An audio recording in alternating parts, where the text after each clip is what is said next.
Olá pessoal, meu nome é Marinara, faço parte do Central Bible College e é uma alegria poder estar compartilhando algo com vocês nessa manhã. O pastor Léo me chamou e é bom ser igreja com vocês, até mesmo apesar da distância, né? E eu queria falar com vocês um pouquinho sobre um tema até mesmo que foi proposto pelo pastor Léo e ele já me chamou a atenção de cara. Eu não sei se você já leu esse texto, mas provavelmente você já leu essa história, mas eu queria trazer um olhar um pouco diferente para ela. Eu vou ler em Evangelho de João, a partir do verso 6, né? Falando um pouquinho ali, Jesus, a partir do 5 ali, Jesus está curando no sábado, afirmando ser aquele que era filho de Deus, testemunhando acerca da verdade, até mesmo perguntando, como que vocês creem em Moisés, que creu em mim e não consegue crer em mim? E aí começa essa parte da primeira multiplicação dos pães, que é o que eu queria ler com vocês. Vamos lá? Depois disso, Jesus atravessou o Mar da Galileia, conhecido também como Mar Tiberíades. Uma grande multidão o seguia por toda parte, pois todos tinham visto os sinais que ele havia realizado ao curar os enfermos. Então Jesus subiu ao monte e sentou-se com os seus discípulos. Era quase tempo de festa judaica da Páscoa. Jesus logo viu uma grande multidão que vinha ao seu encontro e voltou-se para Filipe. Perguntou: onde podemos comprar pão para alimentar toda essa gente? Disse isso para pôr Filipe à prova, pois já sabia o que ia fazer. Filipe respondeu: mesmo que trabalhássemos vários meses, não teríamos dinheiro suficiente para dar alimento a todos. Então um de seus discípulos, André, irmão de Simão Pedro, falou: aqui está um rapaz com 5 pães de cevada e 2 peixes. Mas que adianta isso para tanta gente? Jesus respondeu: digam ao povo que sente.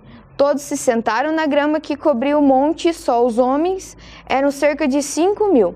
Então Jesus tomou os pães, agradeceu a Deus e os repartiu entre o povo. Em seguida, fez o mesmo com os peixes, e todos comeram à vontade. Depois que todos estavam satisfeitos, Jesus disse aos seus discípulos: agora juntem os pedaços que sobraram para que nada se desperdice. Eles juntaram o que restou e encheram 12 cestos com as sobras. Quando o povo viu Jesus fazer esse sinal, exclamou: sem dúvida, ele é o profeta que havia de vir ao mundo. Jesus sabia que pretendiam obrigá-lo a ser rei deles, de modo que se retirou sozinho para o monte. Provavelmente você já escutou várias vezes esse texto, mas eu fiquei fazendo várias perguntas na minha mente, e até mesmo as perguntas desse próprio texto me chamaram a atenção. E uma delas, ele fala sobre: mas o que adianta isso para tanta gente? São apenas 5 pães e 2 peixes, do que adianta só isso para tanta gente que está aqui? E eu fiquei trazendo para o nosso dia e até mesmo imaginando sobre a minha vida, quantas vezes eu fiz essa pergunta: mas o que adianta fazer só isso? É tanta gente. Do que adianta servir só uma pessoa se é o mundo inteiro? Do que adianta eu falar agora ou abraçar alguém agora se é o mundo inteiro que precisa ser abraçado? Que adianta eu curar para uma pessoa, orar por uma pessoa ser curada se tem muitas pessoas que ainda estão curadas? E quantas vezes a gente acaba fazendo essa pergunta: mas o que adianta isso? Apenas isso, né? E eu gosto de até mesmo pensar no próprio Deus. Imagina se Deus ele pensasse isso sobre entregar Jesus. O que adianta apenas um Jesus para esse mundo inteiro? E o que a gente vê? A preciosidade dele entregar Jesus ao mundo, a solução que tudo isso trouxe. E é isso que eu quero que fique no nosso coração, isso que eu quero trazer para vocês, que o fruto da nossa generosidade, ele existe. Ele existe. E a generosidade, ela é baseada em esperança. Então, como assim a generosidade é baseada em esperança? Como que ela é baseada? Quando eu escutei essa frase, quando eu olhei essa frase, no mesmo instante me veio a história de um Deus que ele é todo poderoso, mas resolveu entregar sua preciosidade por nós, seu único filho, para que então muitas pessoas voltassem a ter uma esperança, voltassem a ter uma vida. E eu fui pesquisar um pouquinho sobre o que é essa generosidade. Ela tem muitas definições. Tem entre sinal de abundância, simplicidade, é uma honestidade de mente, virtude de alguém que é livre de pretensão e hipocrisia, não é egoísta, sinceridade de coração que manifesta pela generosidade. E agora, eu queria voltar um pouquinho para esse texto de João e lembrar das perguntas e a gente conseguir entender como que a generosidade até mesmo está agindo nesse texto. E o primeiro ponto que eu queria é essa pergunta: onde podemos comprar pão para alimentar toda essa gente? Imagine que Felipe, ele estava lá e ele olhou aquela multidão de gente e falou, e Jesus, né, tá sentado lá e tá vindo cada vez mais pessoas, e aí Jesus resolve, não, a gente vai alimentar essa gente. Aí Felipe, olha, como assim? Onde que a gente vai comprar pão para alimentar todas essas pessoas? E na mesma resposta, Felipe, ele já tem uma resposta. Ele fala assim, mesmo que trabalhássemos vários meses, não teríamos dinheiro suficiente para dar alimento a todos. Então, como que a gente vai fazer? A gente pode ficar aqui trabalhando, mas a gente não vai conseguir. E eu gosto da ênfase que o autor ele está escrevendo e ele fala que Jesus, ele já sabia a solução e por isso ele pergunta a Felipe, esperando que Felipe respondia. Ele diz assim, disse isso para pôr Felipe à prova, pois já sabia o que ia fazer. Jesus, ele já sabia o que iria fazer. Mesmo que Felipe olhava assim, mas é muito tempo trabalhado para comprar pão para essa gente toda. Só os homens são cerca de 5.000 pessoas. Jesus simplesmente chegou e falou assim, diga a eles que sentem. Diga a eles que sentem. Imagine, os discípulos devem ter ficado apavorados e pensado, agora a gente vai ter que correr. A gente vai ter que correr. Como que a gente vai achar esse alimento para eles? E Jesus, ele simplesmente fala assim, sentem. E se a gente fala sobre descansar, sempre fala sobre estar parado ali, aproveitando até mesmo esse momento, sobre esperar algo. E Jesus, então, depois um pouquinho para frente, a gente vê Jesus ele agradecendo pelo pão, agradecendo a Deus pelo pão, e houve a multiplicação. Ele faz a mesma coisa sobre o peixe e ocorre a multiplicação. E as frases que eu gosto falam assim, ó, e todos comeram à vontade. Depois que todos estavam satisfeitos, Jesus disse a seus discípulos, agora junte os pedaços que sobraram para que nada se desperdice. Eles juntaram o que restou e encheram 12 cestos com as sobras. Como assim? Como que eles comeram à vontade? Como que eles estavam satisfeitos e como ainda teve 12 cestos sobrando? Que é isso? O que está acontecendo? Não sei se você parou para pensar, mas Jesus de fato queria alimentar o povo para quê? Para que Jesus ele queria alimentar o povo? Eu gosto de pensar que ele queria alimentar o povo pelo mesmo fato daquilo que ele estava fazendo através dos sinais de curas e enfermidades. Ele só desejava matar a fome do povo, servir o povo dando alimento. E ele também só desejava curar os enfermos, orando para que eles fossem curados. E é isso que Jesus faz, né? Ele é a própria solução. Então, ele deseja simplesmente, seja curado. Não quero que você fique doente, não é esse seu estado, mas seu estado é que você fique curado. Eu não quero que você fique sem comer, porque eu desejo que você coma, que você seja satisfeito. E é isso que ele está fazendo. Agora, uma das definições que mais chama a minha atenção sobre essa generosidade, que é a virtude de quem compartilha por bondade. A virtude daquele que compartilha com bondade. É um ato generoso, de certa forma, sem desinteresse, sem esperar algum retorno. E é isso que Jesus faz. Uma vez eu ouvia uma frase que fala assim, uma atitude de um nobre é ser generoso. E a gente sempre lembra dos filmes que falam sobre os soldados e fala aquele nobre soldado, ou seja, aquele soldado que tinha um coração bom e se entregou por aquilo que ele acreditava. E simplesmente Deus fez isso. Simplesmente Deus é assim. A sua bondade manifesta, gera a generosidade. Ele é nobre. Sem ao menos esperar algo em troca, ele serve, ele dá, ele ama, né? Nele já existia solução, até mesmo diante dos problemas aos olhos dos discípulos, falando, é muita gente, não tem como, mas ele já tinha solução, ele já tinha solução. E eu gosto de pensar dessa forma, ele já tinha solução, ele já sabia o que iria acontecer. E o meu segundo ponto, que é olhar agora um pouquinho com a segunda pergunta, onde André faz, mas que adianta isso para tanta gente? E agora a gente começa a perceber um pouco sobre a perspectiva do rapaz que entrega aquilo que ele tem. Então André acaba de perguntar e afirmar, aqui tem um rapaz. Aqui tem um rapaz, ele tem 5 pães de cevada e ele tem 2 peixes. Mas do que adianta só isso para tanta quantidade de pessoas? São apenas 5 pães e 2 peixes. E eu não sei se você já pensou, mas eu fiquei analisando esse rapaz e o que ele ganharia em doar os seus 5 pães e os seus 2 peixes. O que ele ganharia? O que ele esperava em doar aquilo que ele tinha? E aí eu lembro de uma frase que a gente sempre fala, que é: a generosidade consiste em você que é melhor dar do que receber. E é simplesmente isso que aquele rapaz faz. Ele dá aquilo que ele tinha, simplesmente 5 pães e 2 peixinhos. E ele dá aquilo. Em Atos 20:35 vai falar: fui exemplo constante de como podemos, com trabalho árduo, ajudar os necessitados, lembrando as palavras do Senhor Jesus: a bênção maior em dar em que receber. Então é muito melhor dar do que receber. O que aquele rapaz ganhou? Mas ele deu tudo que ele tinha. E eu gosto da ideia de pensar que nós só conseguimos ser generosos porque Deus ele foi generoso conosco. E aí então a gente consegue ser generoso.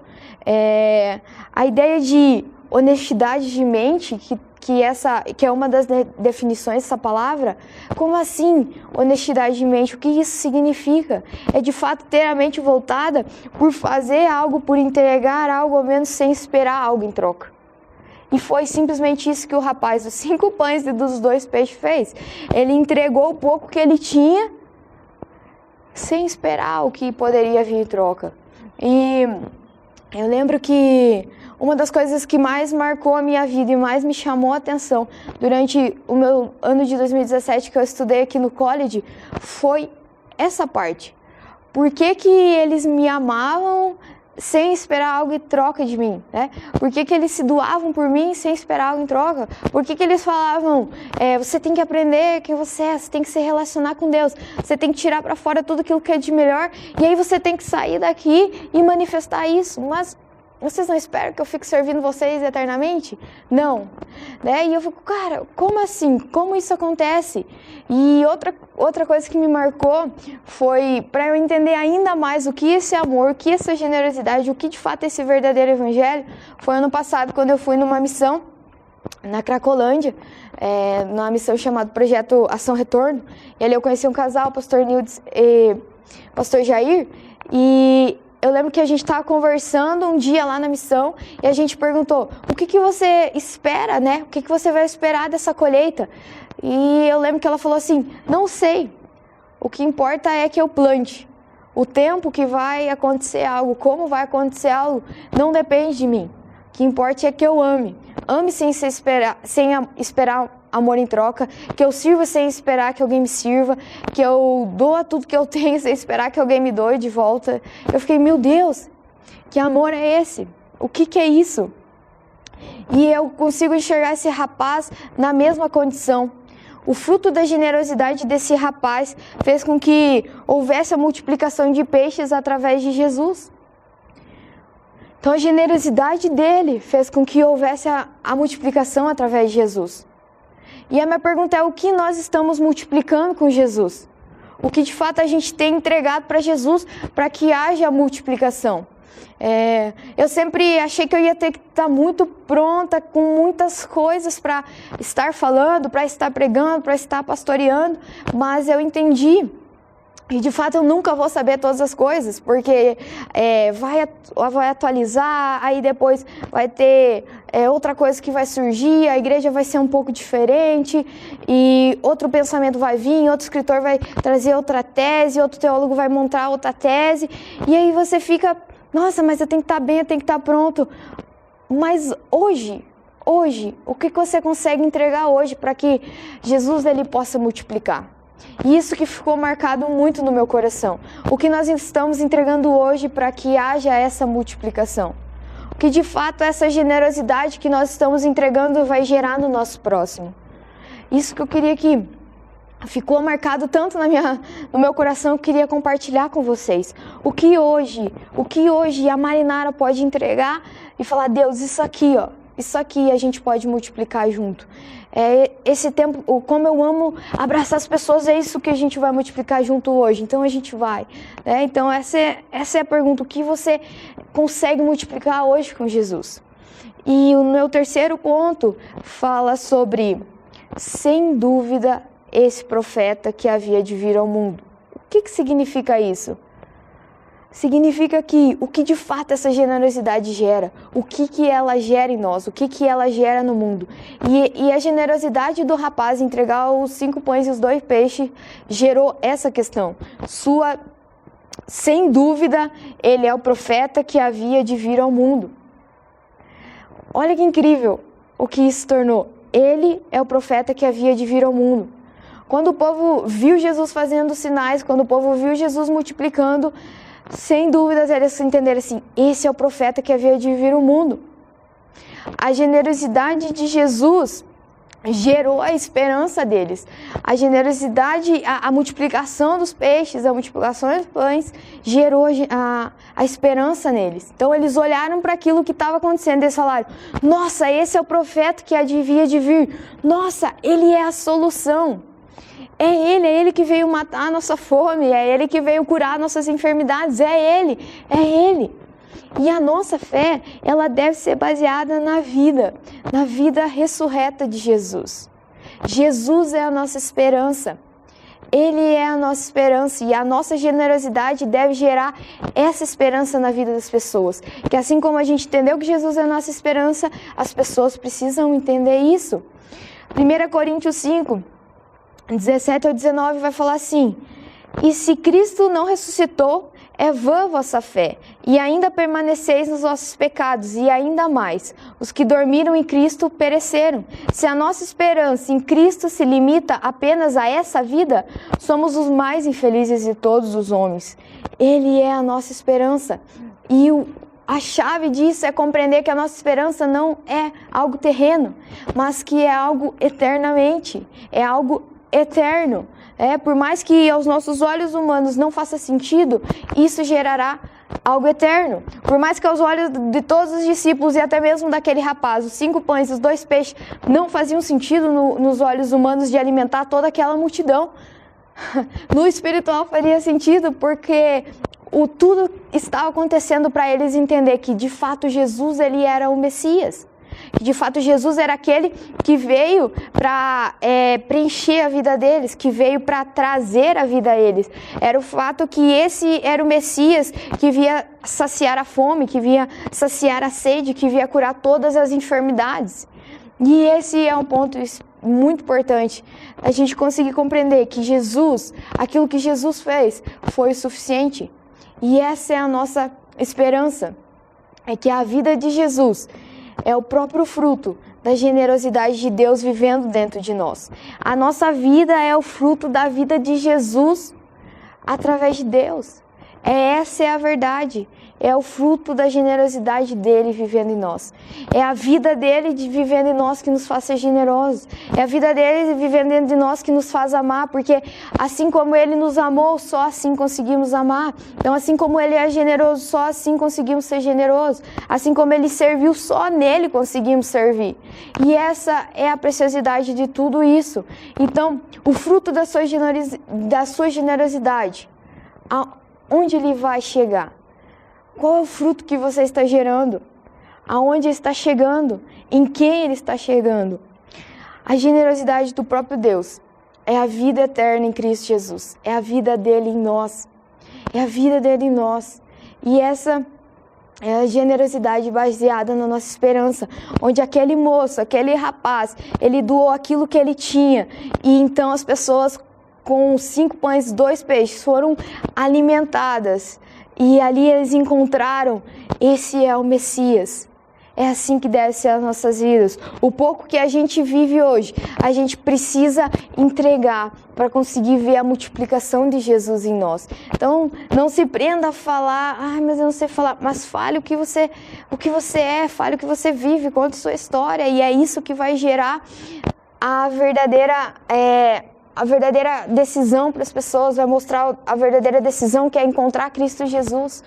E era isso que eu queria compartilhar com vocês, né? Mas do que adianta tudo isso? Do que adianta o pouco que eu tenho? Adianta, porque é isso que vai ser multiplicado nas mãos de Jesus. É isso que vai fazer com que as pessoas entendam que Ele é o nosso Salvador, que Ele é o nosso Senhor e que nós geramos frutos que vêm dEle. Então, queria deixar essa palavra para vocês, que vocês possam continuar sendo abençoados e se perguntar, o que hoje eu posso entregar como generosidade para que haja essa multiplicação. E lembre-se que tudo isso deve terminar na esperança de que, como Jesus uma vez ressuscitou dentre os mortos, nós vamos ressuscitar junto com Ele. É isso aí, que Deus abençoe. Obrigado.